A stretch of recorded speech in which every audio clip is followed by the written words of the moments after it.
All right. Welcome, everyone. This is Marquessa Petway, a business reinvention expert here in New York City. I'm also a columnist for Speaker Magazine, and I have the privilege of interviewing, oh my goodness, one of the biggest names, if not the biggest name in the speaking industry, Mr. Larry Winget. Let me tell you about Mr. Larry Winget here. He is a best-selling author, television personality, social commentator, and internationally acclaimed speaker. His newest book, Grow a Pair, which I love, How to Stop Being a Victim and Take Back Your Life, Your Business, and Your Sanity, is a New York Times and Wall Street Journal bestseller. He has also written 5 additional New York Times, Wall Street Journal bestselling books that have been translated into over 20 languages. He's also a member of the Speaker Hall of Fame. He has starred in his own television series on A&E, 2 BBS specials, and 2 CNBC specials. He's appeared on Dr. Phil, The Today Show, Tool Academy, The Big Idea. He's no joke. Larry King, and in 3 national television commercials. Larry is a regular contributor on many national television news shows on the topics of success, business, personal finance, parenting, and the wussification of America. And guys, you can find out more about him at larrywinget.com. But let's talk. Larry, I know you are known as the pit bull of personal development. You state it like it is. So let's just jump right into it. All right, let's do it. There's a lot of speakers, professional speakers, that want to grow their impact. And they are aware in order to do that, they got to play in the celebrity waters. You did this. You start off as an unknown. Take us through your journey of going from Larry, someone no one knew, into now where you are. Take us through that journey. Well, when I first started as a speaker, I really started as a sales trainer. And then I went to NSA and I went to my first group, PEG group, of the sales trainers, and I looked around and said, I don't want to do any of this. I'm never going to plan on being as good as the rest of these guys who are in the sales training PEG. So I said, I'm going to step back from sales training, and I quickly found out that people thought I was funny. And then I discovered they pay you a whole lot more to make people laugh than they do to teach them how to sell things. So I became a motivational humorist. I also hit very early at NSA, and I'd been in the industry 6 months when I did a general session at a winter workshop. So I hit real fast as sort of a funny guy, and became, as I said, motivational, saying all the same stuff everybody else does out there. That's the problem. You can't tell anybody apart. I did that for about a year or so, and I looked around at the industry, and I said, everybody looks alike, sounds alike, says the very same thing. I can't tell the difference one from the other. It was this sea of sameness, and I didn't want arena. I remember also being compared to other speakers from a competitive standpoint based on my content. Well, that's always a loser if you're going to play on content alone. It's like being a commodity. I talked to a meeting planner one time, and they were looking at me for a leadership speech, and that was back when every speaker spoke about everything. And they said, we're also looking at Mark Sanborn for a leadership speech. Now, he has 10 points in his speech. You have only 8 points in your speech. So we think we're going to go with him because he has 2 more points. And that right there, I drew a line in the sand. I'll never be known for content again. Most speakers speak on topic. I decided to go name above topic. Most people say, customer service by Lisa Ford, or sales training by Jim Pancero, and those are the top names in terms of owning a topic, in my opinion, those 2. But still, it's all about the topic. I wanted to not be known for topic. I wanted people to hire Larry Winget, and they didn't care what I said.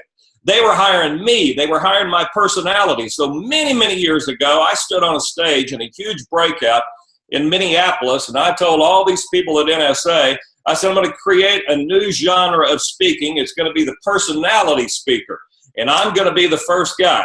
I'm going to be a personality speaker. People are just going to hire Larry Winget for being Larry Winget.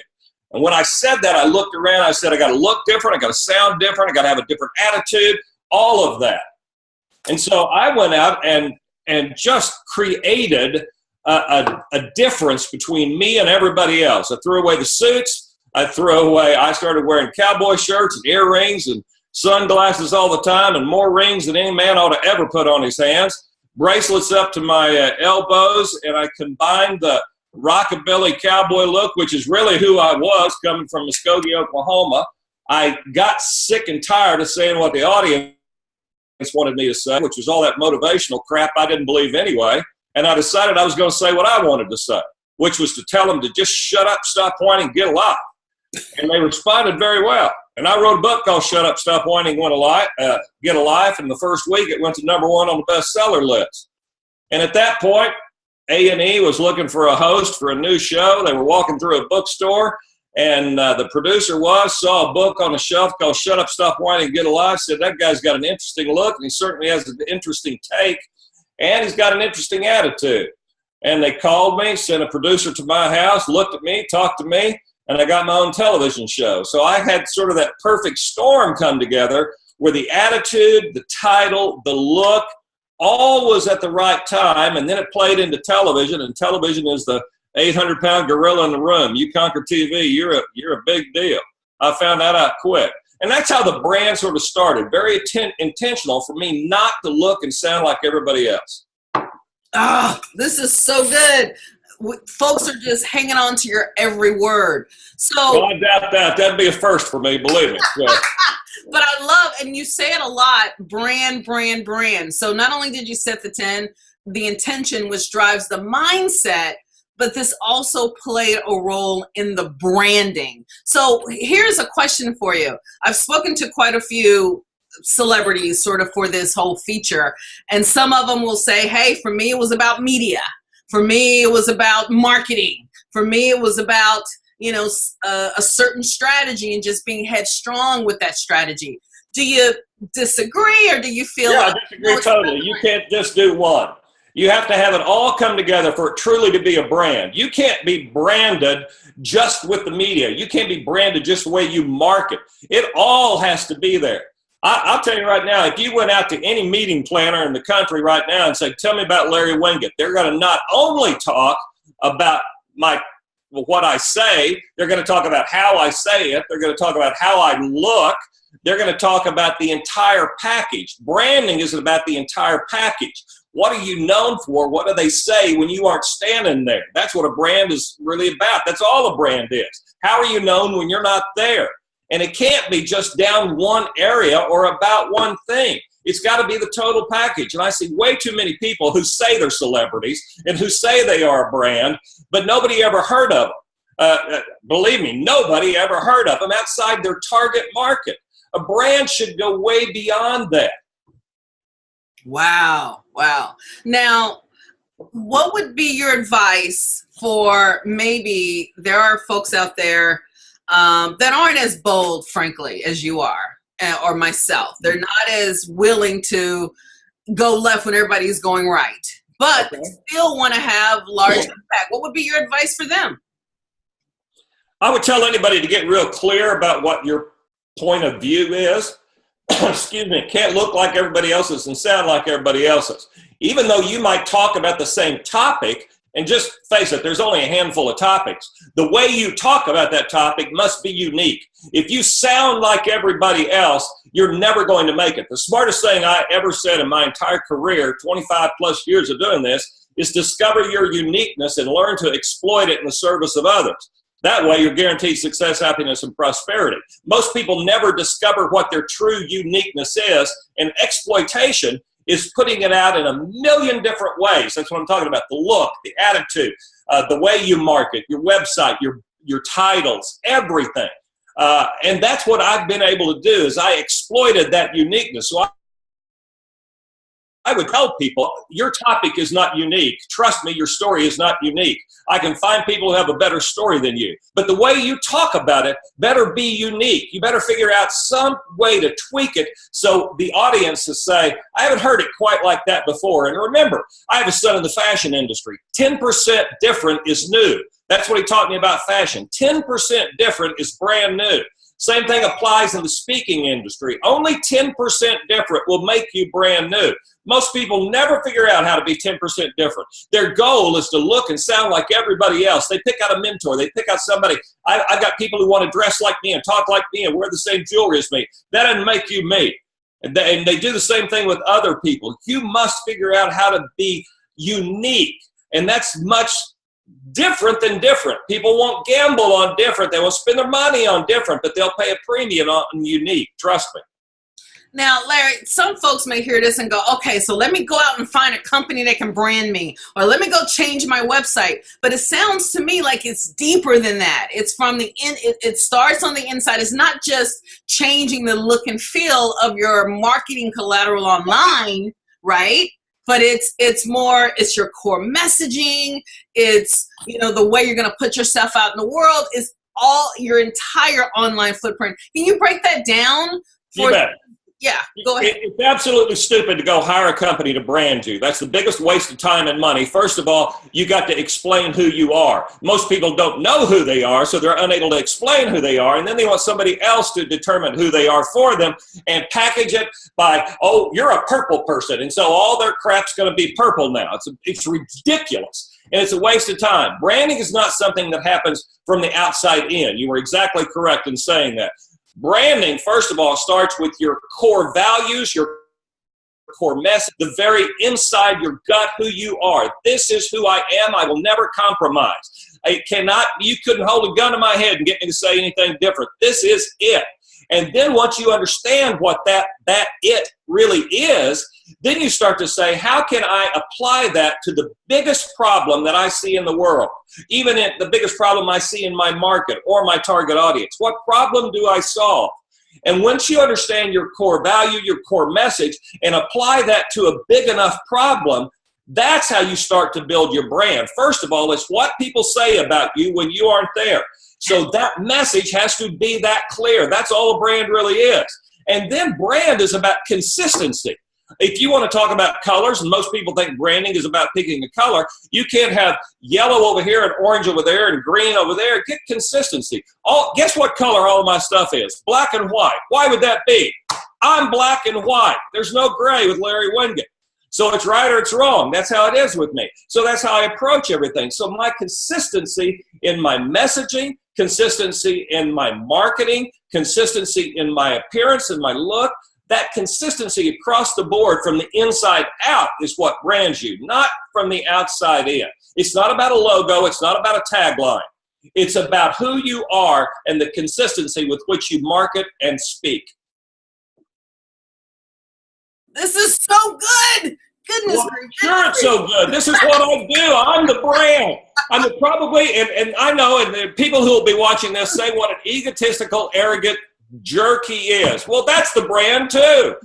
However, I am probably in the personal development side the most visually recognizable brand. And it's more than the cowboy shirts. I'm a visually recognizable brand. And that's taken a lot of years. And that's part of it. Your brand develops over time. And it took me a lot of years to get from where I was to where I am now to now when the television, when Fox News calls me up, they say, Larry, we already know your point of view. We just want to hear how you're going to say it this time. It's that clear to them. If I didn't show up looking like I did with the same attitude that I had, they wouldn't know who I was and they would stop asking me back. But it's that consistency over a long period of time. You can't go out and buy a brand from a branding company and say, now I'm branded. Let's see what that'll do for my career. It takes a long time of consistency with your core message and with everything else wrapped around that core message in order to build the kind of brand that I've been able to build in 20 years. Now, here's an interesting question that folks would love for you to answer.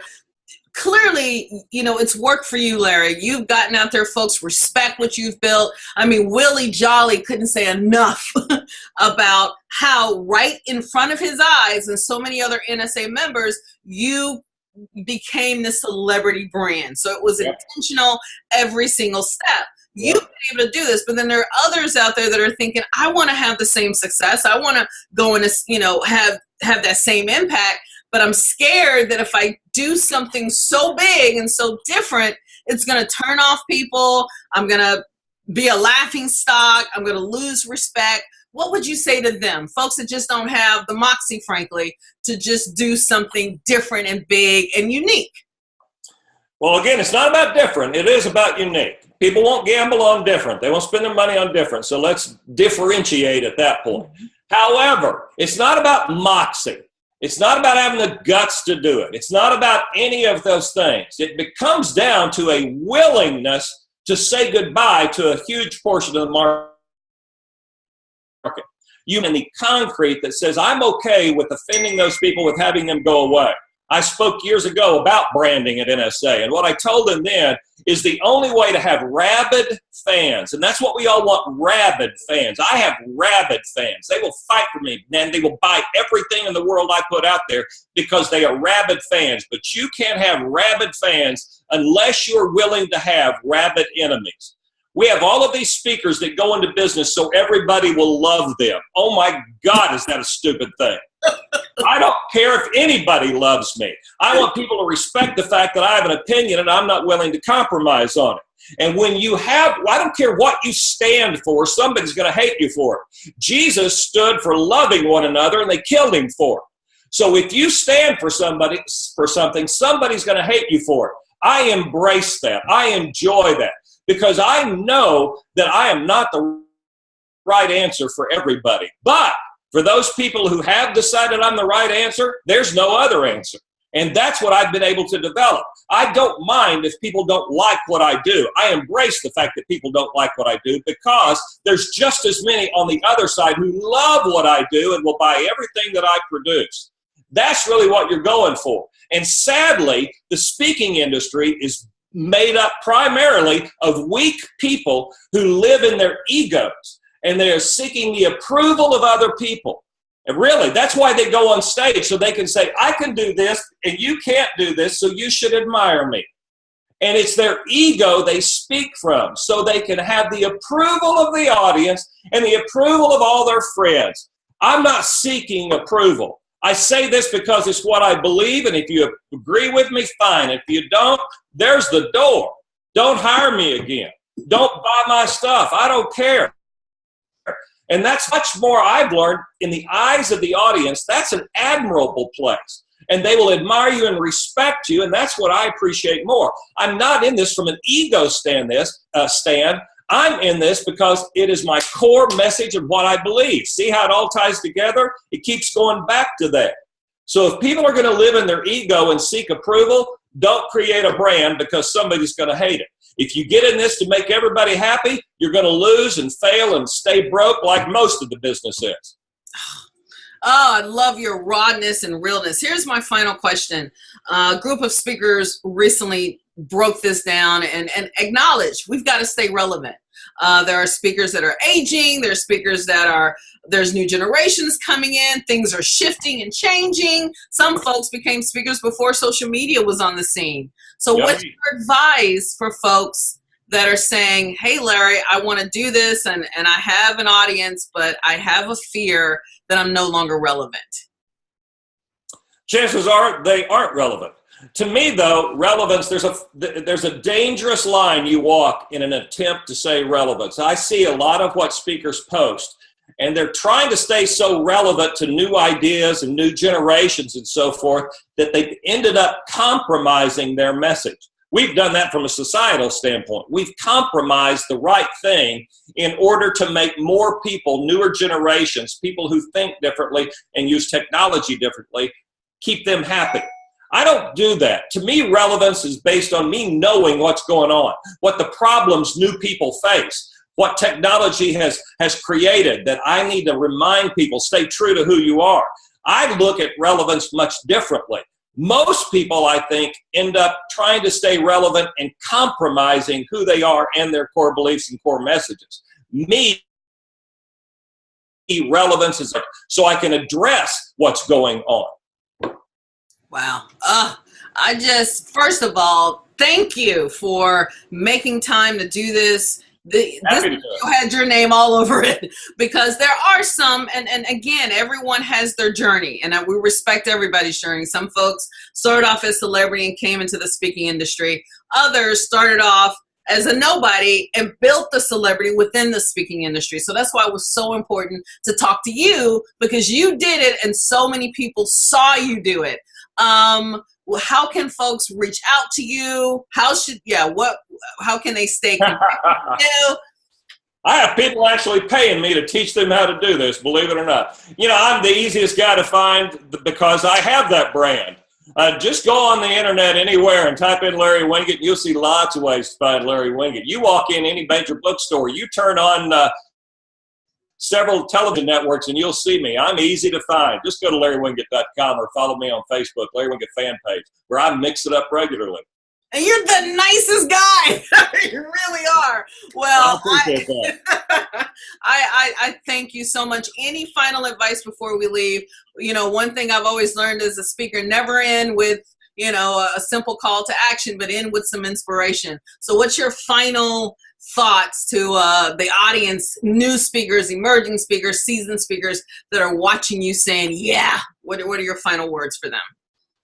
I'll play off of something I said a few moments ago. It's a willingness to stand up for what you truly believe and uncompromisingly. Understand who you are and be willing to put it out there, whether a handful of people disagree with you or not. 20% of people are going to hate you anyway. 20% of the people are going to love you no matter what you do. You've got 60% in the middle to win over. And the way you win them over is by being a person of such high integrity and authentically say what you believe, whether they like it or not. Stand tall in your beliefs. Know what they are and stand tall in them, and don't worry about who doesn't like you or who's going to approve of you or not. Understand who you are and stand up for it. I think I needed to hear this today. Well, y'all heard it right here. This comes from Speaker Magazine. Make sure you read what Larry has to say in the magazine, along with the other fellow folks that are highlighted in this feature. Thank you, Larry. Don't go anywhere now. All right.